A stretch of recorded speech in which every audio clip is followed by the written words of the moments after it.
As we saw last season, Casey Hayward Jr. can be a huge addition to a secondary. He made the Raiders secondary look a lot better, and while many Falcons fans feel as though they really need to address pass rush, and that still is a true thing they have to do, at least with Casey Hayward, this just gives your pass rushers a little bit more time to get to the quarterback, and we saw that with the Raiders pass rushers having better seasons. Let's get into the film and talk about really what he brings to the table. I think a play like this is really just a great example of what Casey Hayward can bring to a football team, and these types of plays are typically good concepts to beat what the Raiders are currently in. So the Raiders are playing cover 3 zone. That's what you're going to see them do. That's what they do, is they play cover 3 zone. And you see Casey Hayward, he's the one who I've circled in white, so he's covering the bottom right-hand corner of the screen, which is towards the offense's right. And the concept is designed to basically take Hayward away from that section of the field, so that way they can have another receiver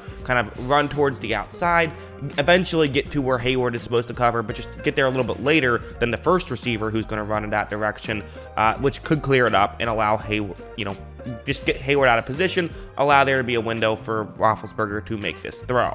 As you see right when this play begins, you can see how this is working, right? In actual, when watching the tape, you can see how it starts to work. Hayward is covering the receiver he should be covering, and so now for the player I've circled in yellow, there can be a window there. And yes, a Raiders player can read this play and try to pick it up, but this can be a tough situation. You don't always have a corner in these spots, and he's not ready to stay deep with Chase Claypool, so this is a difficult situation. You might be wondering, well, why am I even breaking this play down with Casey Hayward? What could he possibly do here? Well, watch this play. Watch how he reads it, gets over, and knocks it away. Nearly got the interception. If he finished that off with an interception, that might have been the play of the year right there for the Raiders. It was still an incredible play, one of the better corner plays that you will see all year. This is what he can do, especially you give him the right scheme, which the Raiders did last year, and that's exactly what he can do. He can thrive in especially these situations, and he's just a very smart player. He reads plays very well, and he just plays very well. I think something like this is a very fascinating example of what Hayward can do as well, where it's going to be zone coverage, it's quarters coverage, but it's basically just a one-on-one matchup with him and Claypool. That's what it's going to turn into, Claypool running a go route. But one of the things that, for Hayward, he's never been the fastest corner, but he makes up for that by just giving himself a little bit of space. You don't see him play press too often. The only times you really would be if there's safety help over the top. He, for the most part, is going to give you a little bit of, gap underneath. He's going to give you a little bit of space, and you might think, well, what happens if there's like a slant route? Well, typically, like for the Raiders, if this was a quick route over the middle, well, there's now help over the middle with other players playing zone right over there, so he doesn't have to worry about that too much. And this is kind of why I feel like, there is a bit of an aspect of Hayward needs to be in the right situation, but it's a pretty easy situation to put him in, and these are concepts every team does. Anyways, watch how when this play begins. So you see Claypool is running this go route, and listen, it's not like Claypool is Tyreek Hill, but he's still a, pretty quick corner, or pretty quick receiver, and can definitely move, but Hayward is able to hang with him, and there's really no separation whatsoever. And so that's, at the end of the day, a corner's job is to not give up separation, and that's what he's doing. Now, Claypool does have inside leverage. There is a possibility for this to be a touchdown. As you see, Claypool can't quite make the play on it. Hayward also, gets a hand on it as well. So they both were close there. It's a 50-50 ball, falls incomplete. That's good coverage by Casey Hayward. There was a chance with a perfect throw and a great catch that could have been a completion, but at the end of the day, that's a corner's job. It's rare to say that you're never going to be able to make the catch, but at the very least, put them in position where for them to make the catch has to be a perfect throw and perfect catch, and it wasn't there.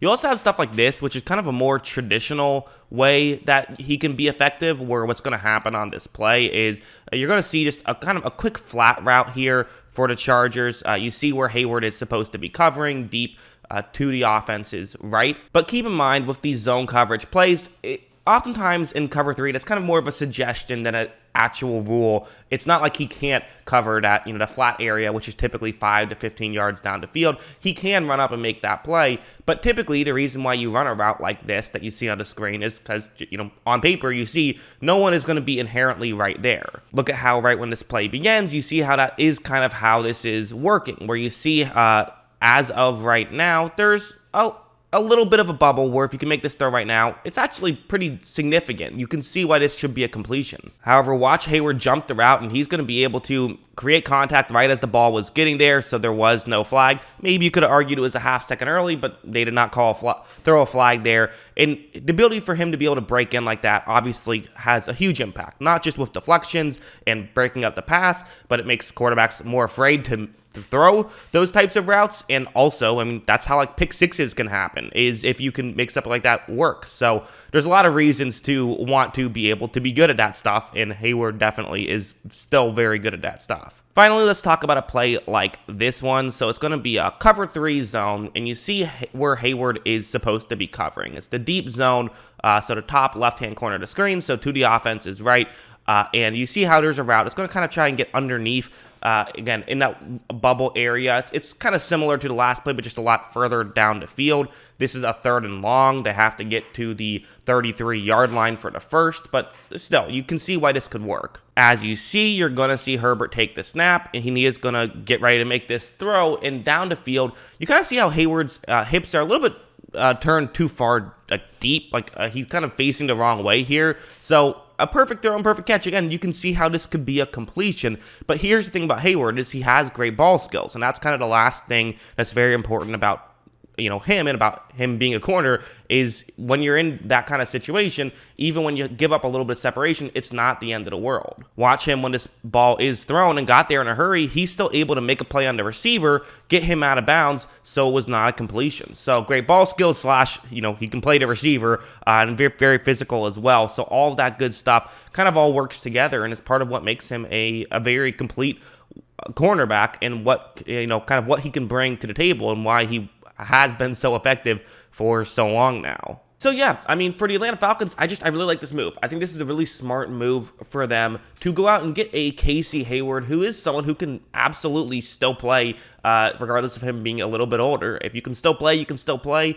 The Falcons do kind of run a scheme that I think he'll be good at, and you're not paying that much for him. So it's a relatively reasonable deal, and you have Casey Hayward and A.J. Terrell opposite each other. Should make that defense look a lot better, I would assume. Again, a lot of work to do. They need a lot of different parts in the defense, but this is definitely a step in the right direction. There's still some weirdness of what are the Falcons doing? Where are they going from here? There is the Deshaun Watson rumors, all of that stuff, but listen, at the end of the day, yes, you're in a sort of a rebuild.